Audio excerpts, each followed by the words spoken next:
Hello, welcome to my channel. I'm All Things Wrestling, and today I'm going to be reviewing WWE Raw 16th of December 2019. We kick off with Seth Rollins making his way to the ring. He then brings out AOP. Seth said when he debuted for NXT, the entire world was saying Seth Rollins is the future.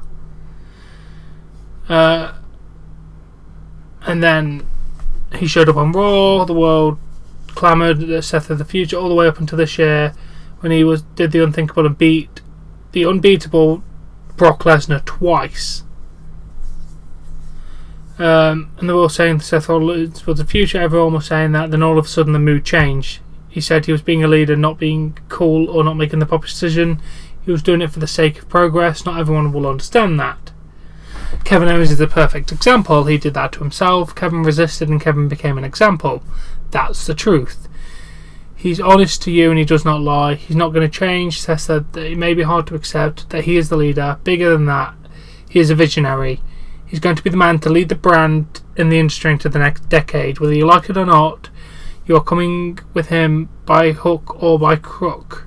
He will drag you kicking and screaming into 2020. He said he'll impose his will. If you resist, AOP will enforce his will. It might not be a popular decision, but he has a sort to settle and it will be resolved tonight. He said you are not going to like it but what they're going to do tonight, I'm sorry. Damn. Not a bad opening promo, actually. To be fair, I'm going to give it a 6 out of 10. It was kind of a heelish Seth Rollins, which is nice. Then the OC make their way to the ring.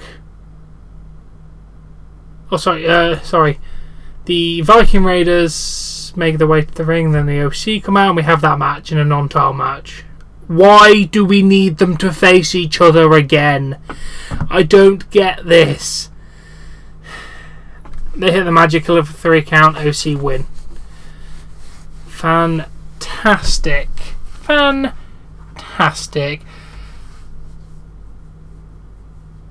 Just, I don't get it at all why we need to see this freaking match again. I'm going to give it a 1 out of 10, 1 out of 5, just because it's so boring to see these go at it again.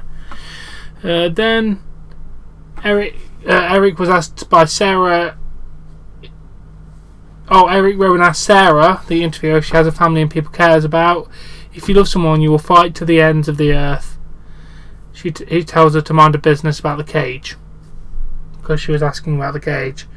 I'm intrigued. I'm not going to lie. I'm very, very intrigued. I'm going to give it a 7 out of 10. Eric Rowan's entertaining enough. Then we have AJ Styles in the back celebrating with the OC. AJ said that he'll take out Randy Orton tonight after everything he has done to them and embarrass them. He wants to take care of this on his own. He's not just going to beat and hurt Randy Orton. He will destroy him and end his career. Fair point. Not bad. 5 out of 10. We then have Eric Rowan versus Dante Leon.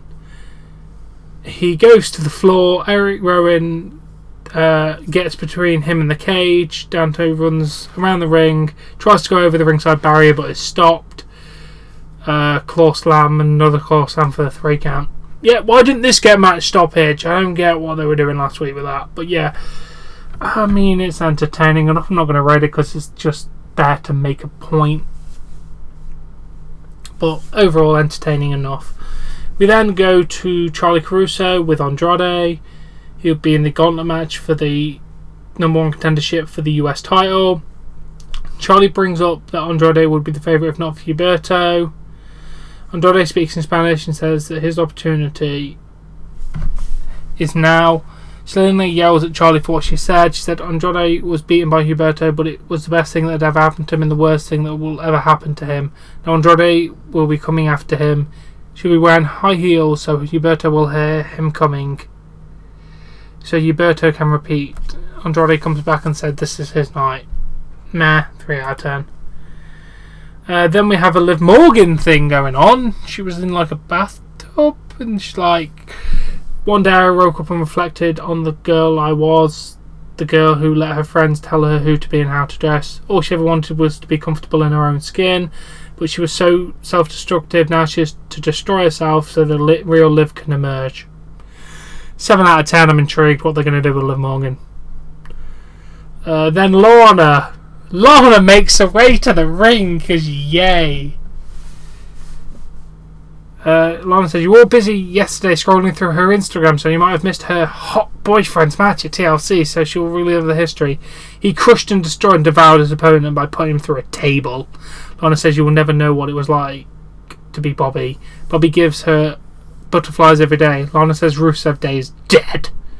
Lorna says she wants everyone to shut up so they can hear what she has to say. She wants the world to know how much Bobby loves her. Lorna gives him a ring and says, I want to ask you to ask me to marry me. Bobby's like, I don't like it when anyone tells me what to do, except you. You're the most gorgeous woman in the world and the most amazing female wrestler in WWE history. Dude, that nose is so brown they could make chocolate out of it. We are the most amazing power couple in this company has ever seen. I ask you to marry me. She says yes so many times. It'll be the most amazing and ravishing wedding, and it will happen on Lana Day.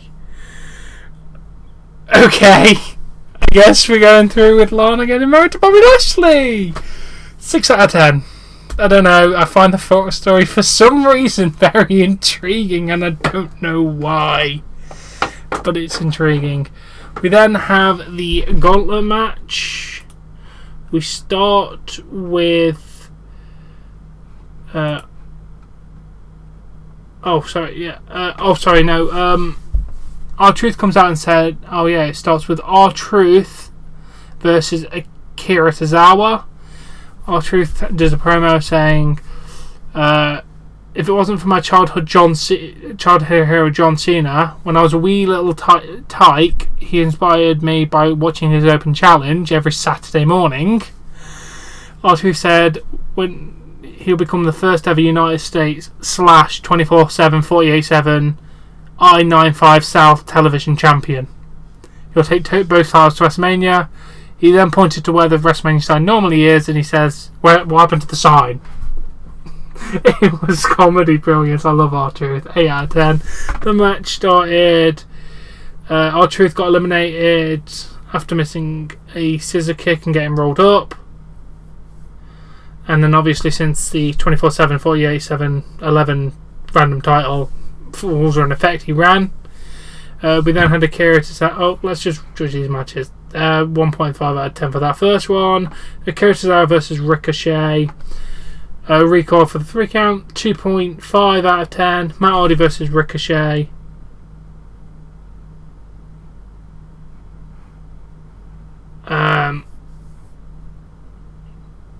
Twist of Fate, but Ricochet gets a roll up for the 3 count. Matt Hardy gets eliminated. 2.25 out of 10. Ricochet versus Huberto.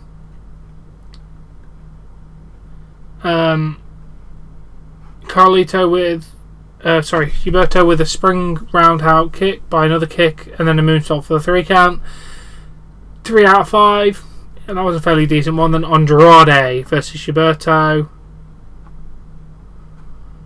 Andrade with a hammerlock DDT onto the floor. Rey Mysterio makes his way to the ring to stop Andrade's assault on Huberto. Andrade and Vega go through the crowd.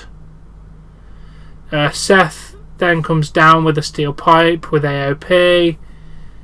They lay him out. Seth says, I didn't come out to fight, and then you went after my boys. They found your pipe and decided to give it you back. Eye for an eye, tooth for a tooth. This is your lucky night. You owe me one. Starts to leave the ring and then gives him a blackout and then leaves. Fair point. I mean, the match kind of never started, so do we have a number one contender? Is it Huberto? Is it Andrade? Who knows at this point? But the actual attack and beatdown, very nice. 7.5 out of 10. Then we have them interviewed in the back. Why did you attack? He said leaders lead by example. He had a score to settle, and he settled it. He did not leave Rey in the hospital because he would not be able to accept the challenge. Seth said, I'm going to establish dominance and challenge you for the US title next week. Average 5 out of 10. And then Randy Orton said, tonight I'm facing AJ Styles, a former champion who's wrestled all over the world and beat me at Mania. You proved that SmackDown was the house that AJ Styles built. AJ has to remember this is Raw and who he is. He will remind AJ of the 3 most destructive letters in sports entertainment. RKO. 6 out of 10. Slightly better than the one before. Then we have Asuka versus a debuting Deonna Purrazzo. Asuka won with the Asuka lock. Match was fairly okay, actually. I'm going to give it a 2.75 out of 5. We then had a sit-down interview with Becky Lynch. Charlie asked about the loss at TLC. She said, "For the last few months I've been off. I've not been myself. I was taken out of single competition and put in tag matches. She thought that they were burying her, but they were protecting me. They know I'm the golden goose. She does not have to be shielded and protected like Asuka. Last night Asuka proved that she was the best in the world. Last year's TLC and Royal Rumble proved it." Charlie asked Becky what would she say to people who think Asuka should be champion. Becky tells Asuka that she is the person who she cannot beat. Things need to change. Becky said she needs to prove something to herself. 7.5 out of 10. Very good promo. Very nice little character build for Becky there. Nice, because she's felt stale and a bit meh over the last few months.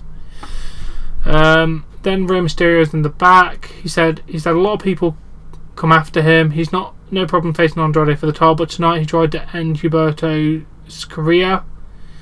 Rey has some not very nice things to say in Spanish. He said Seth Rollins thought he'd settled the score, but he only started a fight. Rey said Chef showed why nobody likes and respects him. He never faced Seth before, but he will meet him next week and he accepts his challenge. 6.5 out of 10. Then we go to Randy Orton versus AJ Styles in our main event of the evening. Randy Orton's got a slightly damaged knee, so for quite a lot of the match AJ was going after the injured leg. For the finish, AJ goes for phenomenal forearm and Randy Orton with an RKO. The match was alright. I'm going to give it a 2.5 out of 5. It was alright. After the match, Gallows and Anderson make their way to the ring, attack Orton. The Viking Raiders come down, because yay, we need to see this confrontation twice on one fucking show, don't we? They go after Gallows and Anderson. AJ clips Ivar. Gallows sends him to the floor. Anderson and Gallows work over Eric and hit the Magic Killer. We end the show there. Post-match beatdown, alright, 5.5 out of 10. Now, what did I think of this show? Kind of drab. It weren't the greatest. I'm going to give it a nice, respectable, average score of 5 out of 10. It wasn't horrible, but it wasn't that great either, to be honest. Chugging along nicely to next year. I mean, thank God for the live crowd. They're actually watching the new Raw now, because they hate this Raw. It was on an hour delay, so they started the show an hour early and then started broadcasting it at the normal time. So yeah, so the crowd is still watching Monday Night Raw at this point. You must be lucky people to get in 6 hours of Raw. I would leave after the first hour. I don't know how you could stand to sit there for 6. The crowd are going to be so fatigued at that. So freaking fatigued. But yeah, anyway, I do hope you've enjoyed this review. If you have, please smash that like button, share and subscribe, and I shall catch you all later. Bye.